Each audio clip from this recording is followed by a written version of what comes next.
জীবনে কতটা তফাৎ এসে যায় যখন কিসের মিল আছে সেটা না ভেবে কোনটার মিল নেই সেটা ভাবতে শুরু করি।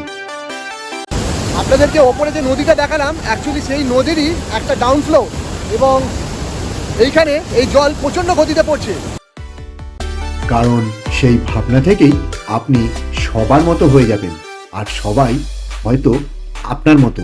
এটা যে ওয়াটারফলটা আছে ঠিক তার অপর প্রান্ত, দূরে ঘন জঙ্গলে ঘেরা, এইখান দিয়ে সেই ঝর্ণার জলগুলো পাথরের গায়ে ধাক্কা লাগতে লাগতে একদম শান্ত হয়ে ওই দিকে বয়ে চলে যাচ্ছে।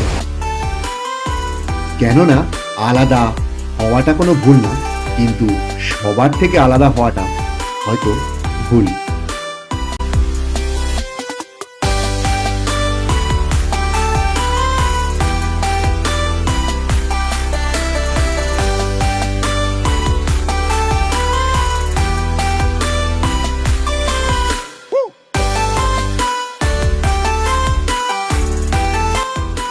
গিরিডি শহর থেকে মাত্র 13 কিলোমিটার দূরে টুন্ডি যাওয়ার পথে পড়বে এই উসরি জলপ্রপাত।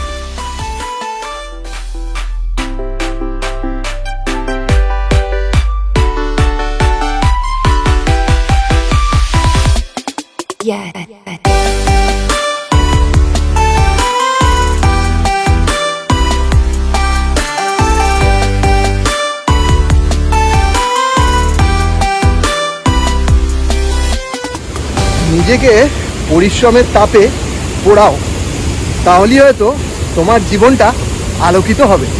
3 দিন 1500 কিলোমিটার আর কালকে 27 কিলোমিটার ফরেস্টটা ট্রেক করার পর আজ আমার গন্তব্যর শেষ দিন এসে পৌঁছেছি এই উসরি ওয়াটারফলের সামনে।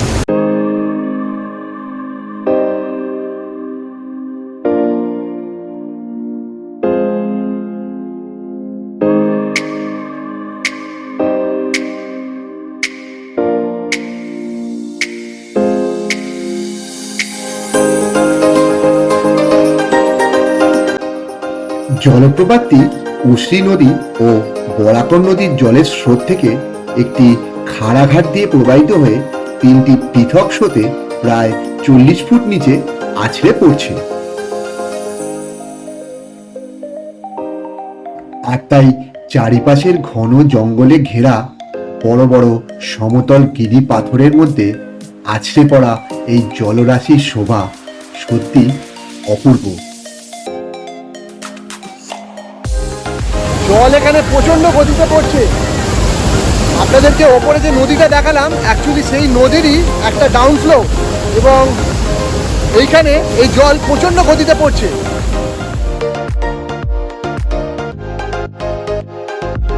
ঝর্ণার অপর প্রান্তে এই সবুজ বুনো গাছগাছালি ও পাখির উপস্থিতি এখানকার সৌন্দর্যকে আরো বাড়িয়ে তুলেছে।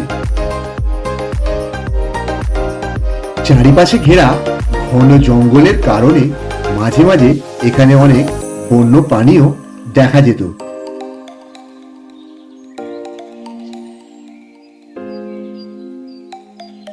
তবে বর্তমানে মানুষের অস্তিত্বের ভয়ে এই বন্য প্রাণীরা এদিকে আসা অনেক কমিয়ে দিয়েছে।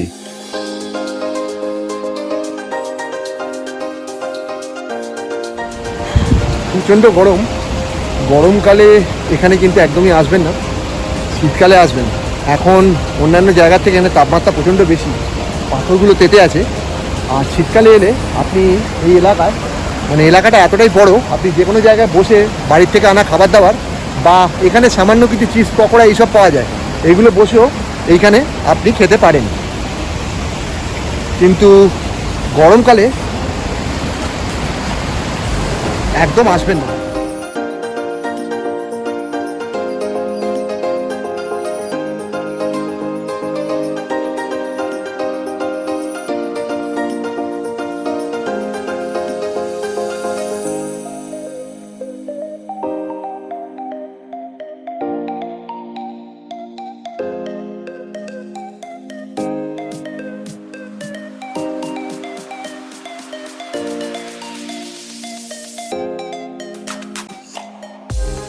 গল্প আমার পুরোলো, নোটে গাছটিও মুড়লো, আর ওই দূরে সূর্যি মামাও ঘুমোলো। তাই সকলকে এই ভিডিওটি দেখার জন্য অনেক অনেক ধন্যবাদ। সকলে ভালো থাকবেন, সুস্থ থাকবেন। দেখা হচ্ছে খুব শীঘ্রই নতুন কোনো জায়গার ভিডিও নিয়ে। ততক্ষণের জন্য টাটা।